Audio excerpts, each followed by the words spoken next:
La conexión que más necesita tu hijo no es el Wi-Fi, eres tú. Más de 7 horas al día frente a una pantalla. El 70% de los adolescentes confía más en un extraño online que en su familia. El 60% de los padres reconoce que el celular ha dañado la relación con sus hijos. No se trata de apagar la tecnología, se trata de encender la presencia. Ninguna app enseña empatía, ningún algoritmo reemplaza un abrazo y ningún like construye autoestima como una palabra dicha con amor.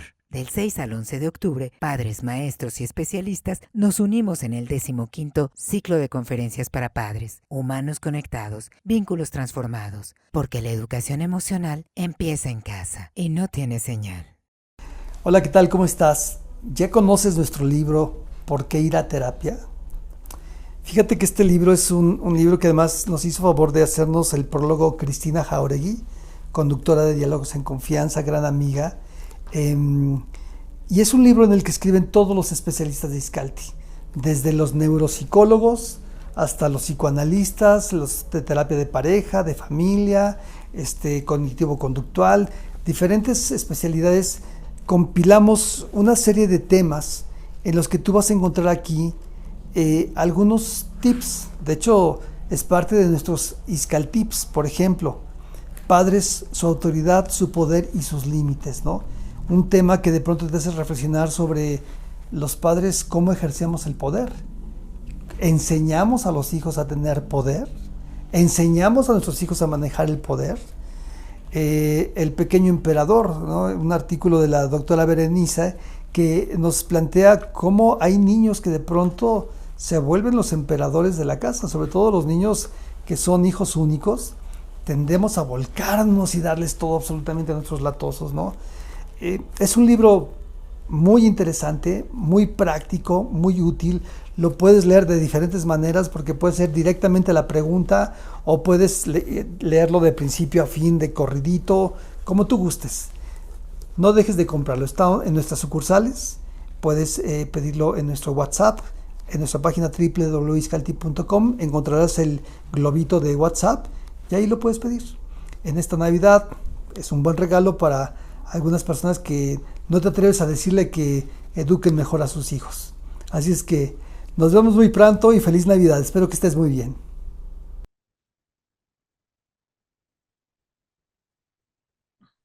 Buenas noches, gracias por estar con nosotros. A ver, le hago la presentación a nuestra invitada, una de nuestras invitadas especiales del día de hoy, la maestra Alicia Ortiz. La maestra Alicia Ortiz es socióloga, psicoterapeuta y divulgadora, maestría en psicoterapia por el Centro Eleya, en mindfulness en contextos de salud e investigación por la Universidad Complutense en Madrid, doctorado en ciencias sociales por la UNAM, formación en traumatología y neurociencias aplicadas por el Instituto Newman y cultivo coautora de protocolos para la atención de víctimas de explotación sexual y trata de personas. Realizados CIDM, Infancia Común y DIF, dirigido a sectores, educación, salud. Este, mm, ay, me perdí, ¿por dónde estaba yo? Sai, no se ve la pantalla, se ve el asistente. No sé si soy yo o nuestros invitados están viendo también la misma pantalla. A ver, Yo estoy viendo la pantalla del post asistente. a ver, ¿cuál es la que Ah, ya, estaba? perdón, ya. Ujú. Pero no Gracias. estaba viendo la Ya, de la ya, presentación. ya. Sí, gracias.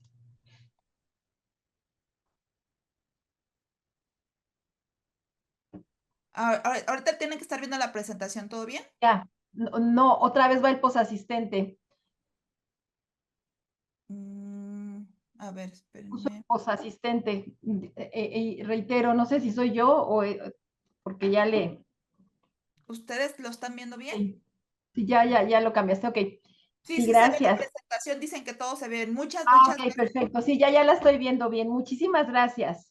Perfecto, perfecto. Muchas gracias. Bueno, ya para no quitarle más tiempo a la ponente, ya nada más les comento que, bueno, ella también es docente en ciencias de la comunicación, da consulta de psicoterapia individual, talleres de mindfulness y psicoeducación. Así que pues ya la dejo con ustedes, la doctora Alicia, muchísimas gracias.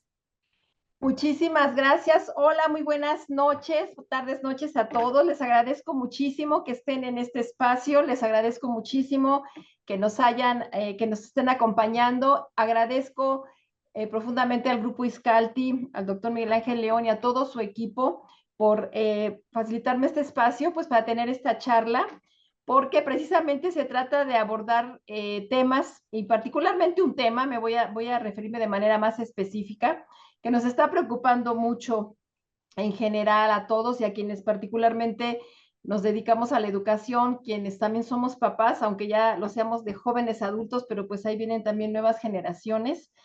Y el tema pues tiene que ver con esta cuestión de la interacción, la situación, el impacto de las redes sociales y la salud mental, particularmente entre niños, niñas y adolescentes.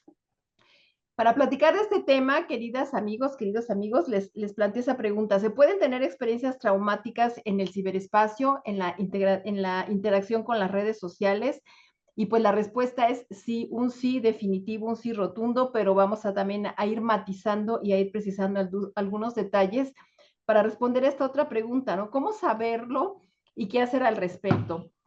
Yo quisiera, si podemos ir pasando en la presentación, Esai, te lo agradezco. Yo quisiera plantearles que para tratar el tema les propongo que primero veamos un panorama. A la siguiente, por favor, Sai. Que primero veamos un panorama sobre qué es lo que pasa en el cerebro de los adolescentes. Y quisiera decirles que es una etapa crucial en el desarrollo de nuestra condición humana, que es una etapa que en nosotros como seres humanos también se prolonga durante un buen tiempo. Se considera en la actualidad que el cerebro llega a tener su máximo tamaño precisamente en la etapa adolescentes, pero la maduración, la interconexión de todas las áreas que van a permitir un desarrollo mucho más adecuado de las funciones ejecutivas de la corteza prefrontal, esto se va a estar integrando ya más cercanos entre los 20 y tantos años, 30 años. Entonces, estas partes que vemos aquí, la interacción con los aspectos bioquímicos, neuroquímicos, el desarrollo de las habilidades, de las potencialidades cognitivas, de la socialización, de la experimentación, del procesamiento de experiencias, pues todo eso es un proceso que en el caso de la adolescencia es crucial y que toma un buen espacio. ¿Podemos pasar a la siguiente, por favor, Sai?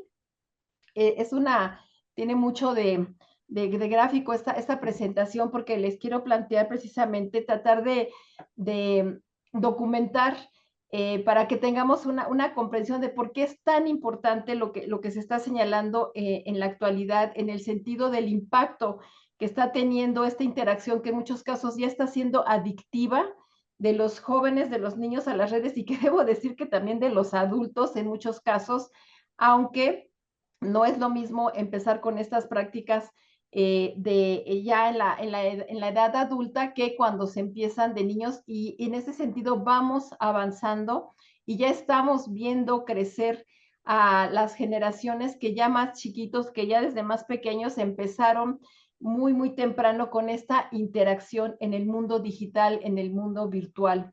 Y esto está cambiando radicalmente la forma en que nos relacionamos, la forma en que se representa la realidad, la forma en que estamos interactuando. En esta época me gustaron estas imágenes porque asemejan precisamente la idea de una planta, de un árbol, y es que en esta etapa de la adolescencia es cuando se le va a configurar cuáles son aquellas áreas, cuáles van a ser aquellas capacidades, habilidades que van a integrar esa persona y esa personalidad, ese carácter. Literalmente se da un proceso como de corte, en donde se integran las conexiones que van a dar ese toque preciso de la persona que se va a dar, y es que el cerebro adolescente tiene una gran plasticidad. Es una etapa donde puede cambiar, adaptarse y responder a su entorno. En ese sentido, hay un gran potencial para el desarrollo de las actividades académicas o mentales, incluso cuando son desafiantes, para desarrollar el ejercicio, las actividades creativas como el arte, todo esto ayuda y es muy importante para ayudar al cerebro a madurar, a aprender, pero también siendo grandes, grandes posibilidades y grandes capacidades que tiene, también en esta etapa, por lo mismo, podría decir que así como tiene grandes posibilidades, también implica grandes riesgos y vulnerabilidades. Pues por su limitada maduración, no es extraño que en la conducta adolescente, en la anterior todavía no acababa SAI, no se midan los riesgos y se tiendan actividades colectivas potencialmente dañinas, que en este caso, ahí es donde también entra el tema de las redes, en esa necesidad de la interacción con los pares, con la misma generación, en donde van reforzando ese sentido de identidad, de definición de individuación. Y es una etapa también en donde estos cerebros adolescentes continúan son mucho más susceptibles al estrés y también en este contexto tiende a ser mucho más notable la intensidad, la manera en que experimentan las emociones, la intensidad emocional en la edad adolescente es muy importante. Por eso digo que en esta etapa, cuando se da la construcción de la identidad, de la individuación, de la personalidad, pues tienen muchos requerimientos que tienen que ver con esta conexión afectiva, otros tipos de requerimientos como es la necesidad de un sueño más prolongado. Los adolescentes necesitan dormir mucho más horas que los adultos. Son cerebros resistentes, son cerebros que son capaces de tener mucha energía, pero a la vez, reitero, son condiciones que también generan un sentido de vulnerabilidad en cuanto al impacto a largo plazo de situaciones descontroladas en el caso de experiencias demasiado estresantes. Podemos pasar a la siguiente, por favor, Sai. También en esta etapa, uno de los aspectos muy importantes es que están construyendo su sentido, su identidad sexual, la forma en que van a interactuar en todos los terrenos con su propia, van a desempeñarse a lo largo de la vida. Sai, ¿podemos pasar a la siguiente, por favor? Quisiera comentar que buena parte de esta preocupación que estamos teniendo, pues es precisamente porque se han dado eventos en nuestro contexto que han preocupado. Yo pertenezco a la comunidad de la Facultad de Ciencias Políticas de la UNAM, de la carrera de Ciencias de la Comunicación. Y bueno, todos aquí en la ciudad sabemos del evento que pasó hace unas semanas de un chico que cometió el asesinato de otro joven, unos adolescentes de 16 años, y que ha venido ventilándose conforme han pasado los días, el tipo de interacción que él ha tenido, que él tenía en las redes, la pertenencia o la identificación con esta comunidad que ahora se ha ventilado de una manera más abierta, de la que se empezó a hablar hace relativamente poco en función a causa de esta serie que se proyectó en Netflix, Adolescencia, que también tuvo un gran impacto. Y bueno, antes de pasar a desarrollar estos puntos y avanzando en esta idea de tratar de entender qué es lo que pasa en esos cerebros adolescentes y por qué es tan importante que tomemos conciencia, reitero, tanto de las fortalezas como de las vulnerabilidades, es porque, entre otras cosas, es esa tendencia a conductas de alto riesgo, porque no se miden los alcances, la trascendencia, el impacto que pueden tener conductas que puedan verse y que pueden ser la base, el detonante de trastornos mentales. De hecho, se ha documentado que buena parte, más o menos se calcula de acuerdo con datos de la Organización Mundial de la Salud, que aproximadamente del 10 al 20% de la población en general desarrolla problemas de salud mental, y buena parte y la mayor parte de estos problemas, de estos trastornos, van detonando durante la adolescencia, tienen que ver con situaciones experimentadas en la adolescencia, reitero, en esos momentos de gran vulnerabilidad. Y por eso es que pues, planteamos que esa es una etapa que es muy susceptible al impacto de experiencias traumáticas, al desarrollo de estructuras cerebrales afectadas por las situaciones traumáticas. Hay una parte de nuestro cerebro, un tipo de neuronas que son de relativamente reciente descubrimiento, las neuronas espejo, que son bien notables en el caso de la adolescencia, cómo se dan estas actitudes tan imitativas. Casi todo el tiempo es una necesidad de pertenencia, de convivencia, de generar esas interacciones en donde no se llegan a medir, reitero, los riesgos. Pongo estas imágenes en el caso del lado derecho. Una chica, es una publicación que se hizo en un periódico estadounidense donde decía que la invitó la amiga a que se perforara la lengua y en realidad no tenía ni idea de qué estaba pasando. Y bueno, por supuesto que puede gustar y son cosas que con la medida en que se integran como modas, como tendencias, pues también los jóvenes se apegan.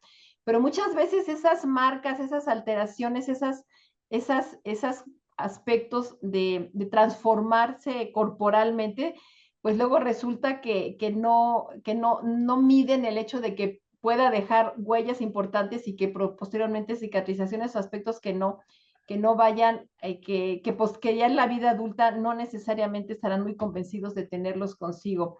Ya se dejó de ver la presentación, Sai. No sé si hay algún problema, pero de todos modos yo les sigo comentando. Yo quisiera, queridos asistentes, y bueno, además de agradecer su presencia, pues decirles que se sientan libres de hacer alguna pregunta, comentario. Vamos a dar espacio para eso, vamos a dejar unos minutos al final y voy a tratar de ser muy sintética. La verdad es que es un tema muy amplio,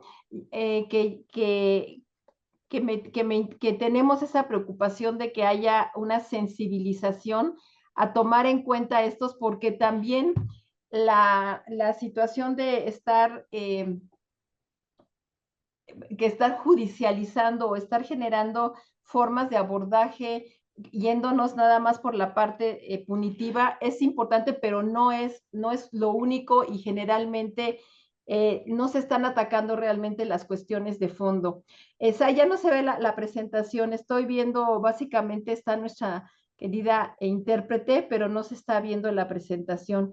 Y sí quisiera tener estas imágenes porque ahí es parte de lo que quiero compartir con nuestros queridos asistentes. En la siguiente diapositiva estoy presentando unas imágenes. Más adelante, la siguiente, por favor.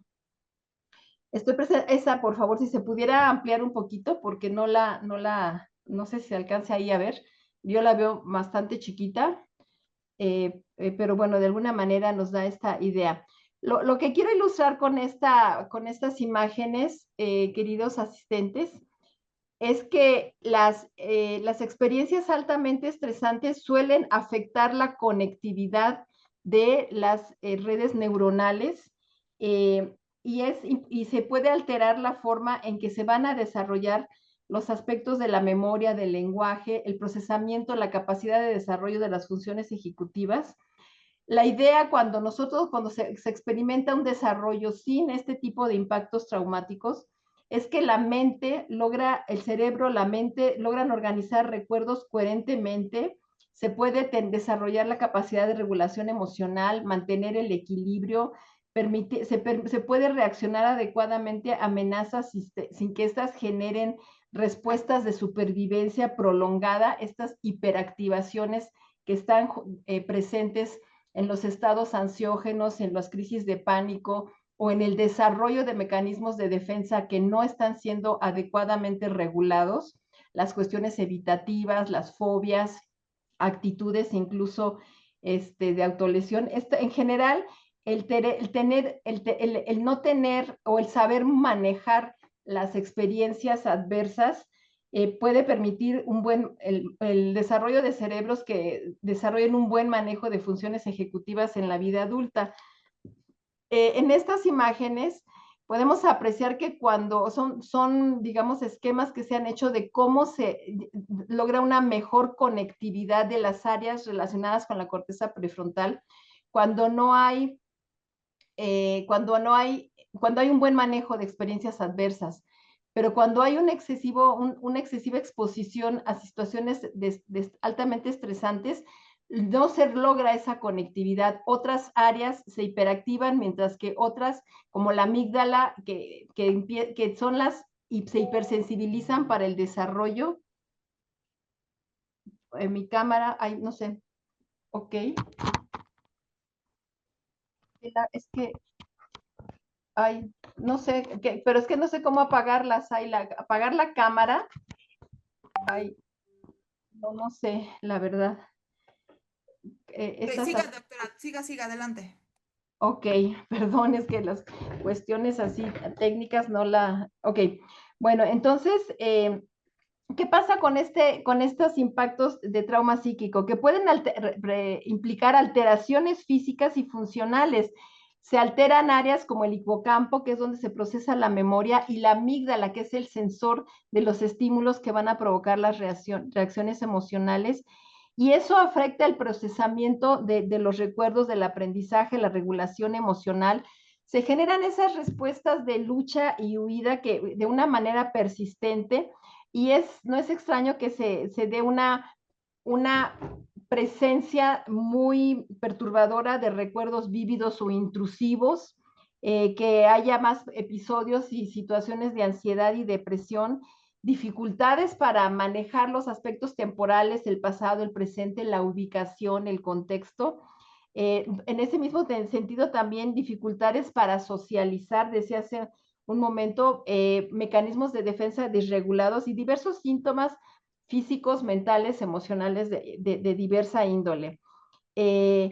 Creo que importa en este sentido tener pues claro precisamente qué es esto del trauma, y son esas experiencias que sobrepasan la capacidad de afrontamiento de los individuos y rompen el sistema de significados con el que vamos construyendo una representación de la realidad, y eso amenaza la continuidad de la vida y la identidad. Esta es una definición de Judith Herman, que es una de las pioneras en el estudio de estos impactos. Y bueno, pues les decía que en estas imágenes se trata de mostrar cómo ciertas áreas se conectan de una manera más adecuada, pero de otra manera se activan áreas que llegan a provocar estas disregulaciones en el manejo de los aspectos emocionales y conductuales. Por supuesto, todo esto son cuestiones que se han podido estudiar más recientemente, que ya se cuenta con recursos de neuroimagen para poder dimensionar algo que antes no se podía estudiar más que en cerebros cuando las personas ya habían muerto. Ahora se puede y se hace incluso desde bebés, en personas en edad de desarrollo, etcétera. Podemos pasar a la siguiente diapositiva, por favor, Sai. Entonces, ¿qué pasa? ¿Por qué plantear la importancia de entender estos procesos del neurodesarrollo, de crecimiento, de todo lo que está pasando a nivel cerebral, a nivel del sistema nervioso, en todas estas dimensiones biológica, psíquica y social en que están transitando nuestros adolescentes, niños, niñas y adolescentes de manera particular? Lo estoy enfatizando porque precisamente estamos teniendo situaciones en donde estamos viendo que se están aumentando conductas muy agresivas, muy violentas, que no se miden y que están pudiendo perturbar mucho la condición de los jóvenes. Estas imágenes que ven aquí son retos que se han presentado en las redes sociales, y en virtud de los cuales ha habido jóvenes que han perdido la vida, que han salido muy dañados. En una de las cuestiones que fue muy impactante cuando se dio esa serie de adolescencia, que para muchos pues nos representó así como que un shock de ver qué está pasando, es notar el gran desconocimiento que los adultos tenemos de los contenidos, del tipo de prácticas que se hacen en las redes, de la forma en que se comunican, de interactúan y del impacto que puede tener en la condición mental y en la condición incluso física y conductual de los niños y las adolescentes. ¿Cuáles son estas conductas de riesgo que se están de alguna manera también retroalimentando, interactuando, estimulando en los contextos de las redes? Pues consumos de sustancias, los más comunes, alcohol, tabaco, distintas drogas, conductas sexuales de riesgo, promiscuidad, trastornos alimenticios que pueden llevar a problemas de salud física y mental. También de alguna manera se estimulan, se presentan conductas violentas, de violencia, autoagresiones. Es un dato muy, muy lamentable que tenemos ya más recientemente, el hecho de que las conductas suicidas ha tenido un aumento muy, muy, muy notable precisamente entre los jóvenes. Y esto es algo que preocupa mucho, particularmente, pues reitero, las comunidades de padres, de profesores, los espacios en donde estamos continuamente conviviendo con los jóvenes. Estas conductas se relacionan con esta etapa de desarrollo cognitivo de ese cerebro adolescente y eso tiene mucho que ver con las influencias familiares de los pares. Estos, les decía, son imágenes de algunos retos, bueno, que las obtuvimos de TikTok y este reto que también, bueno, está el sistema de protección a la infancia, a la niñez, de niños, niñas y adolescentes, en donde nos presentan algunas de estas imágenes que en su momento se han vuelto virales hace algunos meses y en otros momentos ha habido así como que de pronto picos en este tipo de casos, en donde se presentó un reto de que de ver quién consumía más este tipo de ansiolíticos, el clonazepam, los diazepames, estos fármacos que provocan unos estados de hipnosis y de alteraciones importantes.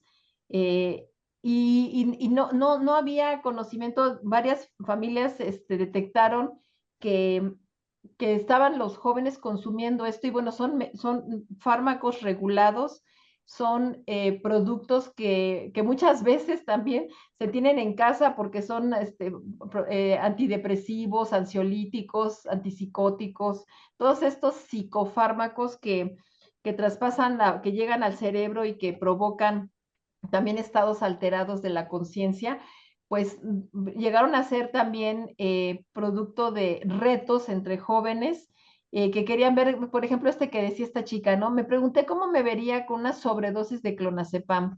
Y así como estos también, estas situaciones también como que nos han puesto muy de frente, qué es lo que está pasando en estas relaciones entre niños y adultos. Por eso en verdad agradezco tanto que se haya tenido la iniciativa aquí en Izcalti de plantearte esto, ¿no? La necesidad de revisar esos vínculos que estamos teniendo como familias, como padres, como estudiantes, como profesores, como personas que interactuamos en el espacio social y que ahorita están pero tan mediadas por este impacto de las redes porque en realidad se crean como que mundos de los que muchas veces, no solamente se crean mundos y formas de interacción, sino formas de representación de esa realidad y formas de lenguaje. Hay una cantidad de conceptos que no nos son asequibles y cotidianos a los adultos y que para los jóvenes representan verdaderas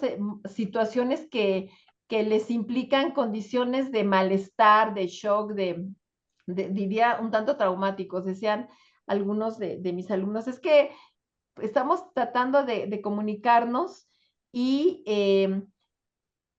me dejan funada. Es bien fácil que te gosteen, que hay una serie de conceptos muy, muy, muy, muy, que están muy presentes en el día a día de la comunicación entre los jóvenes. Podríamos pasar, por favor, a la siguiente, Sai.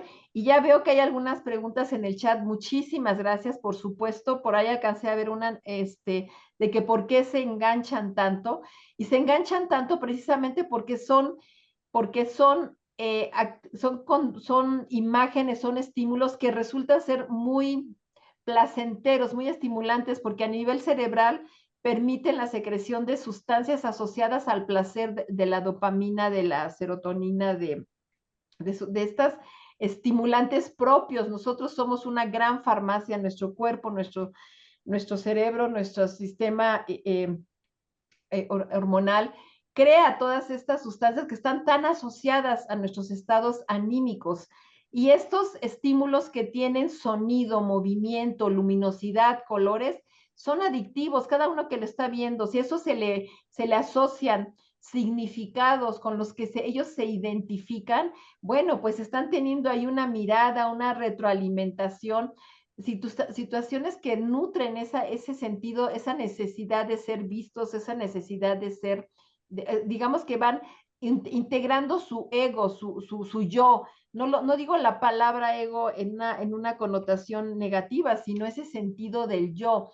Me están viendo, me están comunicando, me están invitando, me están integrando, yo me estoy identificando, yo quiero ser parte de, eso es algo que es muy importante durante la adolescencia, una necesidad, un sentido de pertenencia muy, muy importante. Y es eso, reitero, lo que los hace tan vulnerables a prácticas como el acoso. Aquí este es un documento, una publicidad que tiene la propia Secretaría de Gobernación, que bueno, en estas instituciones que ya no están siendo tan apoyadas, pero el CIPINA, el Consejo Nacional para Prevenir la Discriminación, que tan importante labor hicieron cuando estuvieron vigentes, pero vemos que en 1 de cada 10 personas es mucho la vulnerabilidad a captar la atención, a engancharlos, y en el caso de los adolescentes y de los jóvenes adultos que están ingresando al mercado laboral, ahora son espacios en donde también hay una gran perturbación, una gran inseguridad, una gran incertidumbre, porque no se logra muchas veces distinguir si un mensaje es verdadero o es falso, y particularmente cuando están empezando en la búsqueda del mercado laboral. Bueno, pues han sido precisamente esas necesidades de encontrar espacios laborales lo que se han convertido en espacios de enganche de jóvenes para actividades del crimen organizado, lo cual es verdaderamente lamentable. Yo personalmente he tenido alumnos acá en la UNAM que me dicen, es que tengo amigos o sé de compañeros de mi edad que buscando trabajo, pues fueron enganchados por el crimen organizado y algunos de ellos están perdiendo la vida. O sea, es verdaderamente dramática la situación que en ese sentido se está viviendo.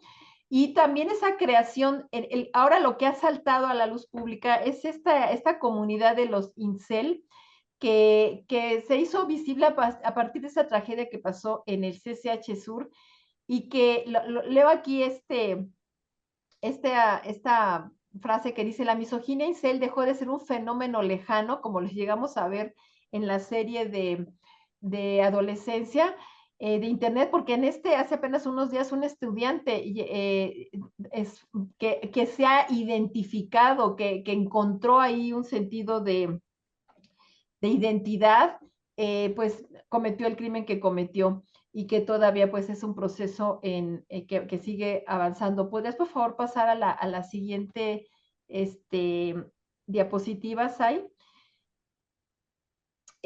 Bueno, finalmente, bueno, quiero plantearlo así para ya pasar a este diálogo con ustedes, con las preguntas que amablemente nos han presentado, para decirle que este tema de los retos de las comunidades, de identidades que pueden ser nocivas, dañinas para su propio desarrollo, pues no son cosa aislada. Hay esta institución, la Policía Cibernética de la Ciudad de México, que tan solo en el año 22 identificaron diversos retos que se difundieron en redes sociales. Fueron alrededor de 500 incidentes de menores de edad derivados de este tipo de retos, y a pesar, o sea, hay algunos que llevan millones de reproducciones, y que eso está continuamente integrando o siendo presente en la mente, en la psique, en la conducta, en los estados anímicos de nuestros adolescentes. Entonces, yo quisiera, digo, a reserva de que por supuesto que cada caso, sobre todo cuando están en situaciones ya delicadas, implica y es recomendable el apoyo profesional. Precisamente las instituciones están poniendo mucho más énfasis, la propia UNAM, en la atención a la salud mental de sus estudiantes, en el apoyo psicológico. Y es que la prevención se centra en fortalecer esas relaciones familiares y sociales saludables, en promover la autoestima y el desarrollo personal, ofrecer esas actividades extracurriculares y de acompañamiento.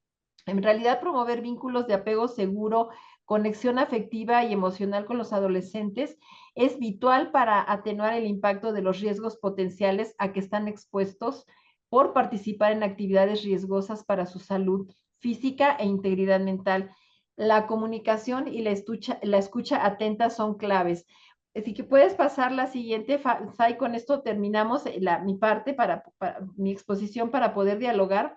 Y sí quisiera decir, muchas gracias, bueno, por su presencia. Sí quisiera decirles que es bien hacerles un llamado muy afectivo, muy amigable, a que pongamos atención a estos asuntos, porque también estamos adultos y adolescentes, niños enganchados en una dinámica que puede llegar a ser muy dañina en cuanto a no medir la mediación o la presencia, la interacción de las redes sociales y los contenidos que ahí se consumen. Hace unos días escuchaba una noticia de que se está haciendo una movilización. Hay unos jovencitos de 18 años, no tengo en ese momento la referencia específica, fue una noticia que escuché en los noticieros de la W, de unos jovencitos que están literalmente demandando a sus papás porque están llegando a una edad en donde se sienten muy vulnerados, con una muy baja autoestima, con un sentido de inadecuación, con un sentido de vulnerabilidad y de estar todo el tiempo juzgados, porque se dieron cuenta que toda su vida, desde bebecitos, fue expuestas y ya los sacaban en el baño, ya los sacaban cuando los estaban haciendo todo, o sea, toda su vida expuesta en los espacios virtuales donde ya no hay modo de quitarlos. Durante algún tiempo se trabajó bastante el tema de los derechos humanos de niños, niñas y adolescentes. Se requería que por lo menos se les protegiera el rostro, la identidad, pero todo eso se ha ido flexibilizando, se ha ido borrando y ya no hay ningún control y muchas veces también los propios adultos promovemos este tipo de interacciones sin pensar en el impacto. Somos los mismos adultos los que de entrada damos esa alternativa de ponerles el celular en las manos a las niñas, a los niños, cuando vamos a un lugar público, a un restaurante. No es extraño ver así cada quien con su celular y particularmente a los niños, ponerles a los niños ese como primera instancia. Creo que es un fenómeno del que lo podemos ver muy claramente y creo que no estamos midiendo de manera adecuada cuál es ese impacto. Por lo mismo, pues va esta invitación a que veamos, que pongamos atención a estos aspectos y a que reforcemos nuestras formas de comunicación, de conexión directa, estos vínculos que estamos tratando de promover. Pues muchísimas gracias, queridos asistentes. Aquí, si me permites, no sé qué preguntas tengamos, porque vi algunas, pero tú las vas a abrir en el chat o cómo las puedo yo visualizar. Ya estoy viendo aquí algunas. Muchas gracias por su presencia. Gracias, Noé. Gracias, Rosa, que andas por acá. Lucero. Están Mónica. Estamos viendo las preguntas. No sé si tengas alguna que quieras comentar en particular, Sai, que ya hayas detectado o las voy aquí viendo. O si quieran, no sé, también por favor, no sé si se pueda de que nuestros invitados puedan presentar su pregunta de manera directa, levantando su mano o algo de esa naturaleza. Me gustaría saber, Sai. Por acá había una que sí podía decir la fuente de las imágenes cerebrales. Yo creo que de las diapositivas, la que puso al principio. Decía mi amiga Maribel Barrera, gracias doctora por estar aquí. Es que decía que se ve muy pequeña la diapositiva, creo que no se veía muy pequeña la diapositiva. Esa fue una petición de algunos asistentes, SAI, que la diapositiva se veía muy pequeña. Igual y la podemos compartir, no tengo ningún inconveniente. Pregunta Nadia, ¿por qué los adolescentes se enganchan tan rápido con todo lo que ven en el internet? no sé, Nadia, si con todo, pero sí son estímulos muy atractivos, como les decía hace rato, muy estimulantes, que generan esa sensación de placer y que tienen exactamente el mismo efecto que otras drogas, en el sentido de que en un momento dado ese estímulo, esa hiperactivación de los circuitos dopaminérgicos que están en el fondo de las acciones placenteras, se va desensibilizando y va escalando para pedir más y más y más.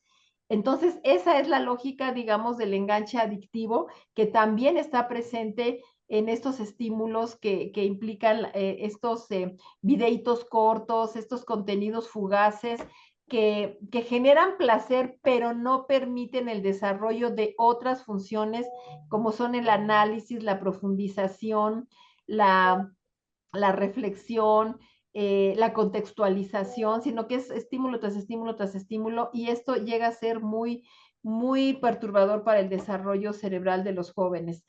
Pregunta Noé. Noé dice, ¿cómo confrontar las caricaturas perversas o de contenido perverso?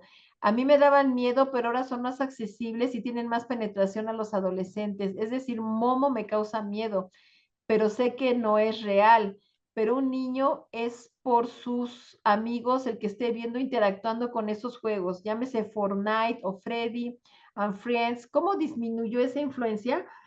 Pues miren, yo creo que parte de hay recursos de controles parentales para verla, para tener una mayor un control, digamos, de los contenidos, sobre todo cuando están más pequeñitos. Creo que efectivamente está siendo un reto muy grande para los papás, porque hay contenidos que están demasiado accesibles continuamente a la mano, y eso pues no ayuda a nadie.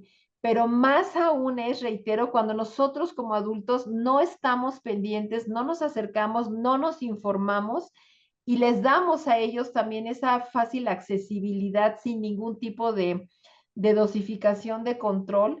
Eh, Creo que es verdaderamente un reto, y que un contrapeso es generar una buena comunicación, porque si no vamos a poder controlarlos, evitarlos. De hecho, sabemos perfectamente que aquello que se prohíbe se vuelve más atractivo. Pues lo que importa es tener una buena comunicación para que ellos aprendan a autoprotegerse. Me platicabas ahí hace unos días de una pequeñita muy querida en su familia, que le decía, es que yo ya quiero que vengan los reyes, porque ese video que me enseñó mi amiguita, no, lo tengo todo el día en la mente y me da mucho miedo. Ese es el impacto de algunos contenidos. O sea, nosotros no controlamos ni los contenidos de nuestra mente como adultos, mucho menos en el caso de los niños, que además no tienen idea y de dónde vienen estas imágenes, pero que están ahí presentes. Es importante tratar de, bueno, comunicarse con ellos, validar esas emociones, mostrarles que está uno atento y que está uno al cuidado, decirles, si esto, cuando tú ves cosas de esta naturaleza, procura no cambiarle, dime, darle otros recursos que son los que sí pueda y que le generen atracción. Hay una gran cantidad de videos educativos que incrementan sus, sus referentes de aprendizajes constructivos. Hay muchos contenidos que son muy, muy, muy adecuados. No se trata de estigmatizar a las tecnologías ni a las redes sociales, pero sí estamos en un momento en donde nos estamos dando cuenta que el impacto perturbador para el desarrollo pues, está siendo muy, muy grave y puede llegar a conductas tan destructivas como se ha dado aquí y en otros lados del mundo. Dice Mónica, ahora hay muchas personas que comparten el día a día de la crianza con sus hijos. Sí, creo que es algo como lo que comentaba. Les decía que este es un niño, un jovencitos que están demandando a sus papás por este grado de exposición de sus vidas a lo largo de su infancia, y que ahora les ha generado gravísimos o muy profundos problemas de autoestima, de sociabilidad. Dices Nadia, también es muy lamentable ver que los mismos padres les permiten hacerse cirugías a temprana edad Yo veo en la secundaria que están muy expuestos a temas de lenguaje no apto para su edad y van normalizando la violencia, la sexualidad, etcétera. Muchas gracias, Nadia. Qué bueno que lo mencionas porque era otro tema, era otro caso del que también me quería referir, que todos vimos recientemente, el caso de esta nena de 14 años que murió y que ya que había sido, que ya que estaban procesando su velorio, su papá en una situación de separación de la mamá, y creo que la mayoría sabemos de este caso, se dio cuenta que tenía implantes, le habían dicho que había muerto por COVID, resulta que tenía implantes y que era la pareja de la mamá con la mamá también como asistente quirúrgicamente quienes le habían hecho esa operación. ¿Y qué pasa? Que muchas veces son las mismas familias, los mismos padres los que están haciendo prácticas que hipersexualizan, que ponen a que sus hijos gire su vida en torno a cómo son sus cuerpos, en cuanto a qué tan atractivos son, en cuanto a qué tan populares, en tanto a cuántos likes. Es muy preocupante que sea el mismo, que esas figuras que estamos llamadas a ser los referentes para tener, para desarrollar una buena estructura, un buen sentido de autoestima, de protección, pues te digan a tus 14 años que te pongas boobies, que te pongas implantes.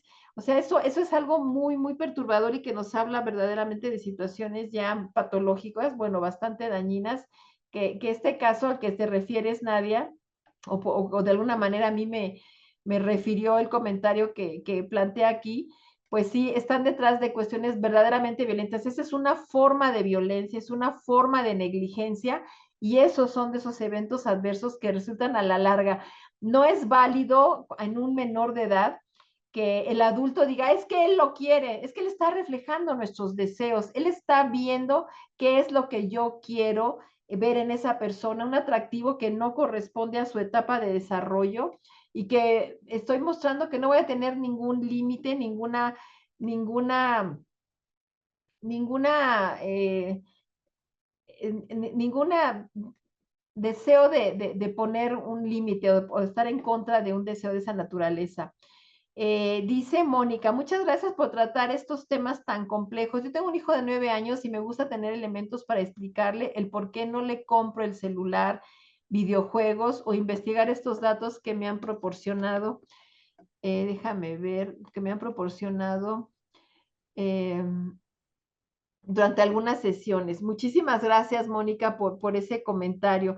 Efectivamente, Noé dice, gracias por la respuesta, muchas gracias. Luis Ojeda, muchas gracias, Luis, mi querido Luis, por estar presente. Doctora, no sé si me escucha. Sí, sí, claro que escucho. Dime, Aquí, Sai. por ejemplo, menciona también Leticia López, ejemplos de contenidos, dos recomendados para niños de 10 a 13 años, por favor.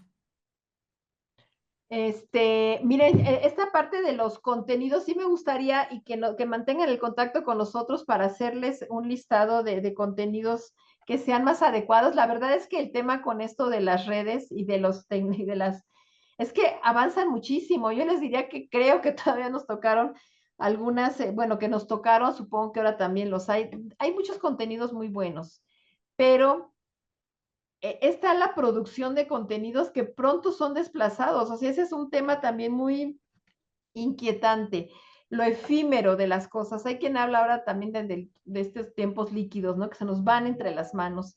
Y creo que eso importa muchísimo. Estoy viendo, hay una querida ahijada, Utsiliwil, que hace unos días presentó una, una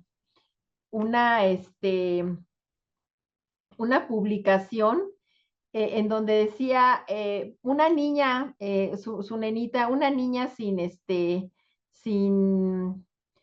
sin celular, una nena de 5 años. Dije, wow, qué maravilla que tengan esta disponibilidad, esta conciencia, porque realmente es algo que está en nosotros los adultos, el que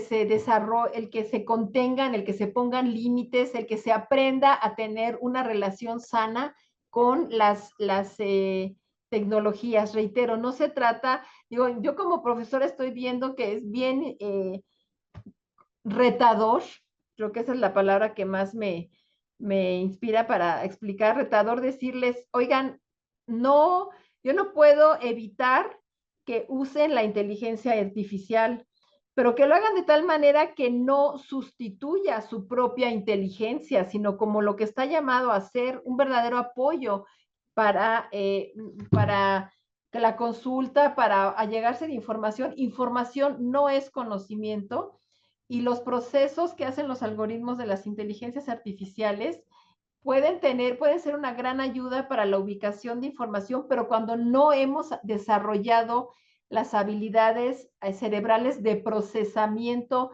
de esa información, de valoración, de juicio, de conocimiento de cuál es el impacto, de una serie de aspectos que están en el desarrollo de esta compleja parte de nuestro ser, que es el cerebro y toda la conectividad, pues podemos provocar la pérdida de facultades que pueden reescribir el sentido de lo que somos como humanidad dentro de unas pocas generaciones. Dice Wendy: hola, buenas tardes. Tengo 2 niños de 10 y 13 años. Siempre he querido que les compro el Xbox, Nintendo, etcétera. Yo no se los compro porque el poco tiempo que les presto el teléfono les cuesta trabajo controlar. ¿Estaré haciendo bien? Creo que el tema en buena medida es a qué edad se les da y la dosificación. Y es de ser posible, si pueden evitarlo hasta los 8 o 10 años, el uso de estos dispositivos. ¿Por qué? Por lo que comentábamos hace rato, porque tienden a ser adictivos, porque los niños no tienen la capacidad todavía de regular ese consumo, ese apego, ese contacto con cuestiones que le están llenando vacíos. El tema es no generar esos vacíos, no tener niños que se sientan que esa es su compañía, que ahí es donde están siendo atendidos, sino que haya ese contrapeso del contacto y la cercanía humana, de la comunicación. Y sé que esto que estoy diciendo es verdaderamente retador en tiempos donde papás y mamás trabajamos, donde hay tantas exigencias de horarios extremadamente largos, y muchas veces no hay a nivel de políticas públicas de una manera consolidada el buscar espacios laborales que sean verdaderamente eh, amigables y que verdaderamente protejan la vida familiar. Me ha llamado la atención en otros espacios. Recientemente tuve la oportunidad de estar en Alemania, donde estaba mi hija estudiando, y veía que a las 5 de la tarde las familias ya están, se sentía un ambiente muchísimo más proclive al cuidado y a la conexión con los niños. A las 5 de la tarde yo veía muchas familias con sus hijos, las parejas, sin los teléfonos, jugando en espacios públicos a partir de las 5 o 6 de la tarde, y con la ventaja de que se extendían mucho los horarios o la presencia de sol, pero de alguna manera se empieza como una especie de mayor disposición al contacto y a la comunicación con los niños, ¿no? Yo veo que entre nosotros estamos tan acelerados, tan estresados, que todo el tiempo andamos corriendo, que el contacto con los hijos muchas veces, o con los niños, se está haciendo muy limitado. Se los dejamos a los maestros, les queremos reclamar a los maestros en las escuelas la atención que también se nos está dificultando mucho.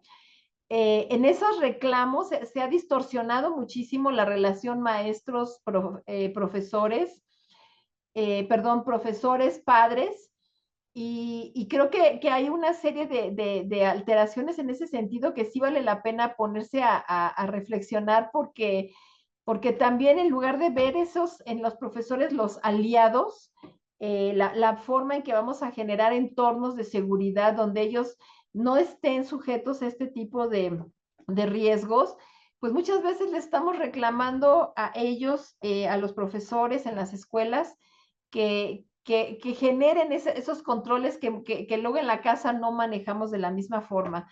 Creo que es uno de los temas que también están siendo muy preocupantes en la actualidad. Doctora, Entonces, por acá, perdóneme, por acá también hay otra pregunta. Dice, ¿hasta qué edad es correcto o legal vigilar los contenidos de los niños y adolescentes? Por Gilberto Herrera. gracias, Gilberto, dijiste, o Heriberto. Muchas gracias por la Gilberto. pregunta.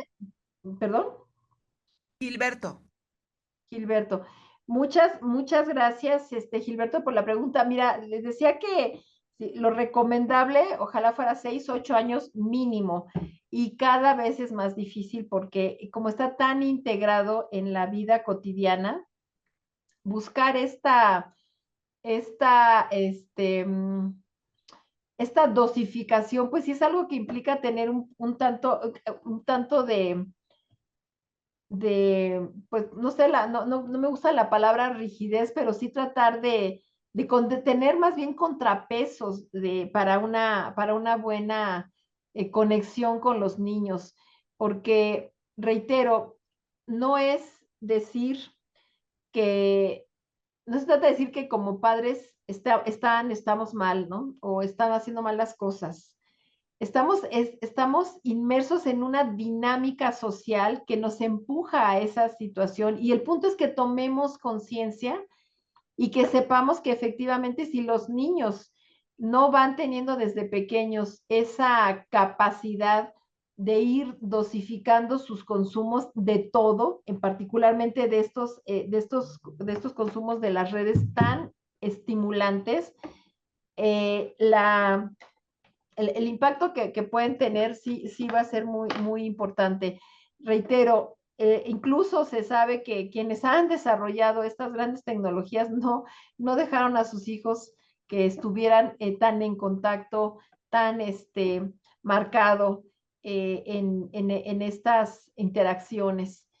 Entonces, sí, es que la cuestión no es decir, ya a partir de los 8 se lo voy a soltar, sino que sean procesos graduales en donde el niño aprenda que quizás, yo sé que es difícil la comparación porque la portabilidad de estos recursos que los echamos todo el tiempo con nosotros, pues dificulta lo que para otras generaciones no se nos dificultaba, que nos decían, si quieres ver la tele nada más de tal hora a tal hora y te tienes que sentar ahí y verla, ¿no?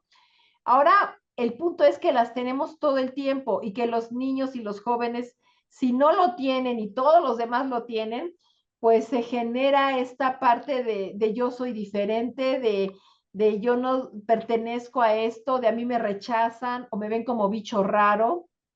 En mi generación me acuerdo alguna caricatura que para algunos se les hará la anacrónica, pero otros a lo mejor se acuerdan, pero de Mafalda, cuando decía que se sentía bicho raro porque en algún momento le dijeron en la escuela, les preguntó que si tenían televisión y Mafalda decía, no, yo no tengo tele, y todo el mundo fue a verla así como bicho raro, ¿no? ¿De qué le pasa? Entonces, bueno, cada generación tuvimos estos retos, pero el tema con la actualidad es que a diferencia de esas televisiones en donde también se le llamaba la caja idiota y que empezamos a tener esos fenómenos de que ponían a los niños y se quedaban ahí sentados frente a la tele, el punto es que eso implicaba un espacio, un lugar donde no te podías estar las horas. Ahora traes el teléfono pegado 24/7 y estaba leyendo un estudio, bueno, más bien la referencia en estas notas, en una de las notas que estuve consultando, que hizo el Washington Post, una estadística donde este tema del consumo ha ido aumentando gradualmente. Empezamos por los 10 minutitos, 5 minutitos, cuando viste ya te fueron los 20, cuando viste ya fueron la hora, cuando viste ya te fueron 3, 4 horas, y ahorita las medias están en 7, 8 y hasta más de 10 horas diarias de estar en esto pegados continuamente al consumo de estos videos fugaces que se menciona el TikTok, pero en realidad ya son muchas las redes sociales que están también jalando y captando la atención de los niños. Sí, efectivamente, mi querido Luis, dices, es muy alarmante que ahora muchos padres han encontrado en el celular el instrumento idóneo para que los hijos, comillas, pondrían, no los molesten. Es que ese es el tema, queridos asistentes, que si no vemos una manera sana y no los enseñamos a los niños a relacionarse con otros fuentes de aprendizaje, de divertimento, de estímulos que existen, vemos como molestia, ¿no? Esas interacciones. Y yo creo que eso es algo que nos va a costar, nos está costando como sociedad.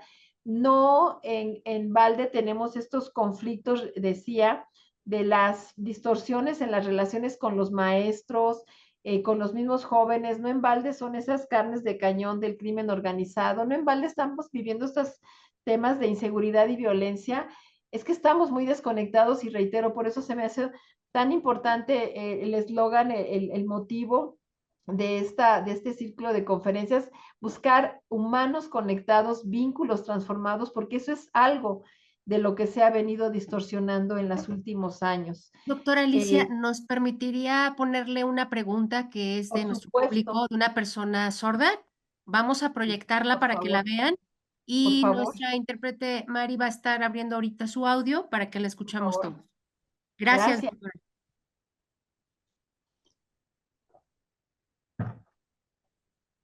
¿Sí?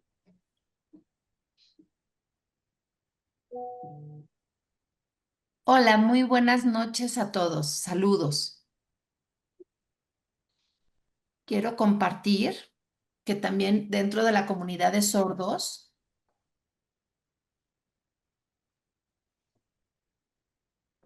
también a través de las redes sociales, por ejemplo en Facebook, han sufrido diversos fraudes, por ejemplo turísticos, ¿no?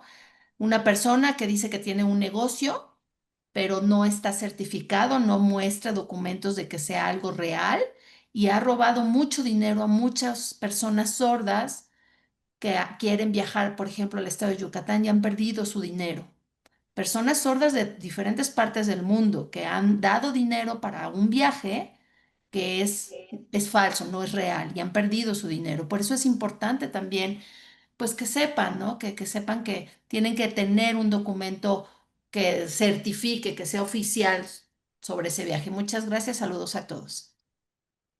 Muchas gracias. No sé cómo se diga gracias en idioma de señales, pero así. Muchas gracias. Gracias. Muchísimas gracias. Sí, fíjense, ahorita nuestra amiga que está comentando este tema de los fraudes, eso de los fraudes no nada más les está afectando a los adultos, o sea, nos referimos, tenemos la cuenta o lo que sea, y este tipo de riesgos están al día. Pero en los niños, es que ese es un medio de captar. Tenemos un grave problema de trata de personas en México. Tenemos un grave problema de utilización de los niños, de los jóvenes para actividades ilícitas. Y este tipo de recursos es muy, tristemente muy recurrente. En ocasión que estaba viendo con un adolescente, sí, es una sensación muy, muy fuerte de impotencia, reitero, si no se establecen estas alianzas con los papás para que se trate de compensar estos vínculos difíciles que hacen que los jóvenes se vuelquen a estos ambientes. Pero les estaban ofreciendo un negocio de que compraba tenis a 200 pesos y los pedía vender en 12,000, literal, ¿no?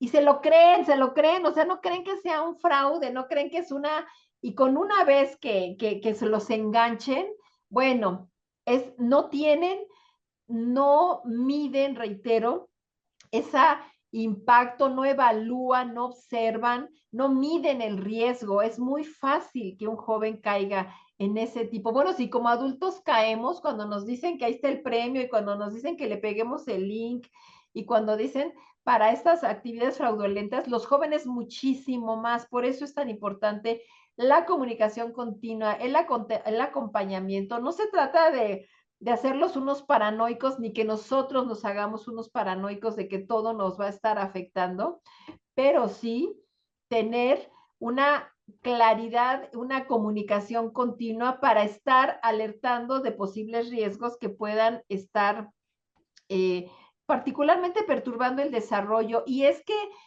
si no se tienen estas dosificaciones, cuando se presenta el riesgo, se es más susceptible. O sea, es una cuestión en donde, reitero, puede pasar momentos de tensión, pero cuando llega a una situación en donde se pone a prueba esa capacidad de identificar un riesgo, se nota esa capacidad de hacerlo, y ahí es donde decimos, bueno, ha valido la pena los pleitos que me he echado porque no esté todo el tiempo pegado pegado al celular, a las pantallas. Una cosa bien importante, papás, maestros, papás particularmente, familias, cuidadores, es cuidar el sueño de los niños. No nos estamos dando cuenta que se van a la cama con el celular, con el iPad, con la pantalla, y se están las horas los niños, los adolescentes en particular, los niños necesitan muchas horas de sueño y el estímulo luminoso altera mucho esa capacidad de descanso y altera el desarrollo de sus conexiones cerebrales. Entonces, creo que sí es bien importante tomar esa conciencia. Dice Rosa Rivera, dice, maestra, creo que lo ideal es dosificar el tiempo y revisar los contenidos, estar atentos a lo que están viendo los hijos. Fíjense que con los, muy cierto, estoy muy de acuerdo, Rosa.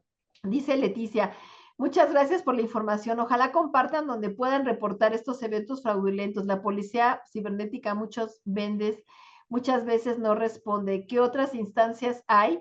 Híjole, yo creo que eso sí rebasa mi capacidad de respuesta en el sentido de que yo entiendo que está la policía cibernética como entidad especializada en ese tipo de conductas ilícitas y no sabría, debe de haber organizaciones civiles que también estén monitoreando este tipo de temas, pero no los tengo a la mano, podemos investigarlos. Muchas gracias, Leti, por la pregunta. Y les Pueden, decía, perdón, pueden ajá, igual checar la asociación, la asociación de Internet mexicana. Esa es una asociación que también ahí dan información referente a las cuestiones digitales. Ahí igual lo pueden verificar, lo pueden checar. La verdad es que es una institución que pueden ahí apoyarles con información. muchas gracias. Ahí está esa referencia, Leticia López. Muchísimas gracias. Y miren, una cosa quizás para cerrar, porque tenemos el tiempo limitado y agradecer mucho no veo en este momento más preguntas. Si es el caso, díganme por favor, porque aquí las que pudimos atender, que mucho les agradezco. Yo les diría, papás, mamás, maestros, que no le tengamos miedo al enojo, a la rabia, a las reacciones agresivas en un momento dado de los jóvenes cuando se les ponen límites. Es una cuestión paradójica, pero ellos necesitan estos límites, no es algo, los necesitan, pero no lo saben. Los necesitan para poder generar esa estructura que les permita moverse bien por la vida, desarrollarse, potenciar sus talentos, sus habilidades, pero no lo saben, quienes lo sabemos somos nosotros. Y si ahorita el potencial, el apoyarlos en ese desarrollo implica decir hasta aquí, no estamos para ser sus amigos, sus cuates, somos sus papás, somos sus profesores, somos los adultos que estamos acompañando y promoviendo ese desarrollo. Creo que ellos lo apreciarán en algún momento, pero sí es importante el tarea, por eso hablaba de esta poda neuronal, ¿no? Porque si dejamos esos cerebros todos mal conectados, donde por no ponerle un manejo adecuado, alteremos sus funciones, tengamos al rato niños, lo estamos viendo en estos movimientos, es un movimiento, lo anunciaron en el noticiario de Gabriela Barkentin en la W, que va a haber una movilización estos días que están planteando niños jovencitos que están muy enojados por la forma en que se han expuesto esas vidas y por la forma en que ellos mismos han estado también prácticamente entregadas sus vidas al contacto y a la interacción cotidiana sin medida, sin límites a la Doctora, interacción con las ya redes estamos por sociales. cerrar porque ya está esto Sí, por... más que a la presencia y al contacto afectivo y a la comunicación humana y particularmente con esas figuras de apego. Pues muchas gracias por su presencia.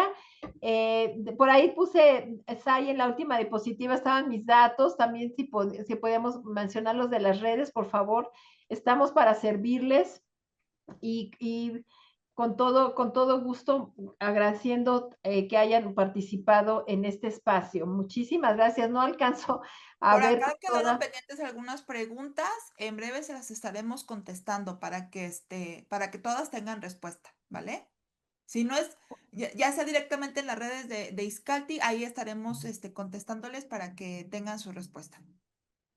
Muchísimas gracias a todos por su presencia, de verdad se las aprecio de todo corazón y pues aquí estamos para servirles y ojalá los contenidos que nos está aquí proporcionando Iscalti pues les motiven, pongamos nuestro granito de arena en esta sensibilización de de la importancia de atender, de construir mejores vínculos entre nosotros y particularmente con los niños, las niñas y los adolescentes, porque lo requieren, lo requerimos como humanidad para construir entornos más armónicos, donde haya sensaciones de buena colaboración, de armonía, de paz, y no las situaciones de violencia y que estamos viviendo en la actualidad, lamentablemente.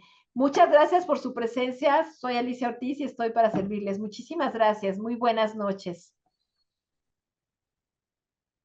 Gracias. Muchas gracias. Bonita noche. Gracias. No se pudo que se oyeran preguntas, ¿no? Pero bueno, digo, Sí, en sí, voz. Pero bueno, muchas gracias a ustedes, Rocío, Erika, Rosa, Rosy, muchas gracias. Muchas gracias a ustedes, al contrario, yo sigo viendo los Anaitzel Delgado, muchas gracias. Gracias para todos, a Lucy Mora también, Gerardo, muchas gracias. Rocío Zúñiga, muy interesante, favor proporcionar los contactos e invitar a otra plática. Felicitaciones, muchísimas gracias, eso para nosotros nos nutre muchísimo y lo agradecemos de todo corazón. Rosa María, Anaitzel, estoy viendo aquí los nombres, El Fego, Mónica, Raquel. También gracias a los intérpretes, por supuesto, muchísimas gracias que nos han llegado a la comunidad de personas que se comunican con el lenguaje de señas. Muchísimas gracias por esta perspectiva incluyente, por hacerlo posible. Muchísimas gracias. Raquel dice, me interesa mucho. Karen, muchas gracias por todas las recomendaciones. Laura Padilla dice, alguna pregunta, decía, en el caso de los dispositivos marca Apple, pueden acudir al Apple Store y ahí las ayudas son gratis a configurarlos para protección de los niños. Sí, las propias tecnologías generan recursos para la protección, reitero, no se trata de estigmatizarlas ni de hacernos antitecnologías, porque eso es irreversible y están llamadas a hacernos la vida más amable. El punto es saberlos utilizar, porque les diría, miren, no somos una sociedad, a diferencia de nuestros vecinos del norte, donde ahí sí está más extendida el uso de armas, y vemos esas tragedias que han pasado donde jóvenes que tienen acceso a armas han provocado verdaderas masacres. Los casos aquí son más contados en ese sentido, pero yo les diría que estas tecnologías mal utilizadas son como armas letales en potencia. Esa es la analogía que se me ocurre en este momento, que se me viene a la mente, para decirles lo importante que así como en ninguna casa donde se permita el uso de las armas se ponen al alcance de los niños en ningún momento, menos las 24 horas, pues también ser conscientes que estos recursos mal utilizados pueden tener un impacto muy destructivo. Pues ahora sí, muchísimas gracias. Como yo veo personas que ahí siguen, vi que estaban todavía. Listo, gracias. Gracias, muchísimas gracias. Que tengan muy buena noche, muy buen fin de semana y gracias por su tiempo en esta tarde lluviosa. Se antoja como para un cafecito. Muchísimas gracias. Muchas gracias, hasta luego, buenas noches. Muchas gracias, Maribel. ¿Eres Maribel? Maribel, para servirte. Qué amable, muchísimas gracias por la traducción, qué amable. No, con mucho gusto, al contrario. Gracias. Gracias. Hoy, un niño puede hablar con un desconocido en línea con más confianza que con su propio papá. Pasa más horas frente a una pantalla que compartiendo la mesa familiar. Y cada vez más, el Wi-Fi sustituye conversaciones que nunca deberían perderse. Pero ningún algoritmo enseña a amar. Ninguna app consuela un llanto. Ninguna red social construye el tipo de conexión que marca un corazón para siempre. Del 6 al 11 de octubre, únete al 15º ciclo de conferencias para padres, humanos conectados, vínculos transformados. Porque nuestros hijos necesitan conexión, pero contigo, no con el Wi-Fi. Hola, ¿qué tal? ¿Cómo estás? ¿Ya conoces nuestro libro ¿Por qué ir a terapia? Fíjate que este libro es un libro que además nos hizo favor de hacernos el prólogo Cristina Jauregui, conductora de Diálogos en Confianza, gran amiga. Y es un libro en el que escriben todos los especialistas de Iscalti, desde los neuropsicólogos hasta los psicoanalistas, los de terapia de pareja, de familia, cognitivo-conductual, diferentes especialidades. Compilamos una serie de temas en los que tú vas a encontrar aquí algunos tips. De hecho, es parte de nuestros Iscal Tips, por ejemplo. Padres, su autoridad, su poder y sus límites, ¿no? Un tema que de pronto te hace reflexionar sobre los padres, cómo ejercemos el poder. ¿Enseñamos a los hijos a tener poder? ¿Enseñamos a nuestros hijos a manejar el poder? El pequeño emperador, ¿no? Un artículo de la doctora Berenice que nos plantea cómo hay niños que de pronto se vuelven los emperadores de la casa, sobre todo los niños que son hijos únicos. Tendemos a volcarnos y darles todo absolutamente a nuestros latosos, ¿no? Es un libro muy interesante, muy práctico, muy útil. Lo puedes leer de diferentes maneras porque puede ser directamente la pregunta o puedes leerlo de principio a fin, de corridito, como tú gustes. No dejes de comprarlo. Está en nuestras sucursales. Puedes pedirlo en nuestro WhatsApp. En nuestra página www.iscaltip.com encontrarás el globito de WhatsApp y ahí lo puedes pedir. En esta Navidad es un buen regalo para algunas personas que no te atreves a decirle que eduquen mejor a sus hijos. Así es que nos vemos muy pronto y feliz Navidad. Espero que estés muy bien.